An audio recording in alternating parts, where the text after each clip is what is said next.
बिहार में नगर निकाय चुनाव कैंसिल हो चुकी है। इसके साथ ही हर तरफ होने वाली चुनावी शोर शराबे भी थम चुके हैं।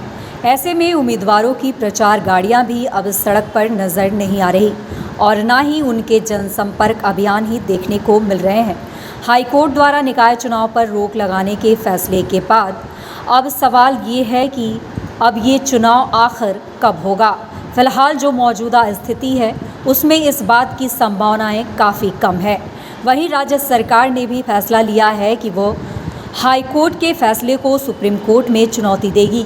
ऐसे में राज्य में नगर निकाय चुनाव टल जाने के बाद प्रशासकों का कार्यकाल और लंबा हो सकता है।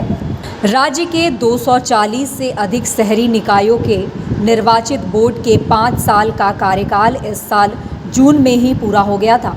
इस बीच चुनाव न होने से शहरी निकायों में कई कार्य प्रभावित हो रहे थे।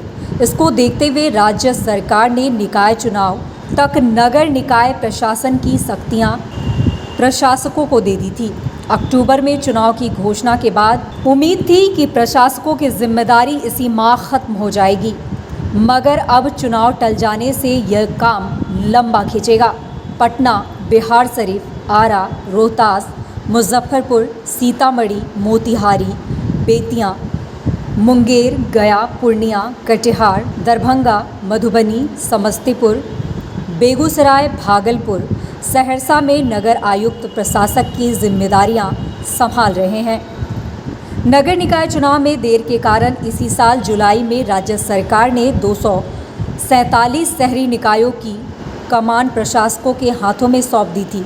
नगर निगम में नगर आयुक्त को, जबकि शेष 229 नगर परिषद और नगर पंचायतों में कार्यपालक पदाधिकारियों को प्रशासक नियुक्त किया गया था। इसके बाद से ही प्रशासक इन शहरी निकायों की कमान संभाल रहे हैं। नियमानुसार एक बार में 6 माह तक की प्रशासकों को जिम्मेदारी दी जा सकती है। ऐसे में अधिकतम जनवरी 2023 तक ही नियुक्ति प्रशासक मान्य है। इस अवधि में निर्वाचन कराना अनिवार्य है। अगर इसके बाद भी नगर निकाय चुनाव नहीं होते हैं तो प्रशासक का कार्यकाल बढ़ाना पड़ सकता है। नामांकन के पहले से लेकर अब तक चुनाव लड़ने वाले प्रत्याशी करोड़ों रुपए प्रचार में खर्च कर चुके हैं। इसमें सभी तरह के खर्च शामिल हैं। खासकर आपसी सौदेबाजी के तहत निर्विरोध चुनाव जीत चुके विजेताओं के लिए झटका है। दोनों चरण में मिलाकर करीब 100 प्रत्याशी निर्विरोध चुनाव जीत चुके थे। चुनाव स्थगित होने से इन प्रत्याशियों को सबसे बड़ा झटका लगा है। बहरहाल अब ऐसे में ये देखने वाली बात होगी कि आखिर ये निकाय चुनाव अब कब की जाती है।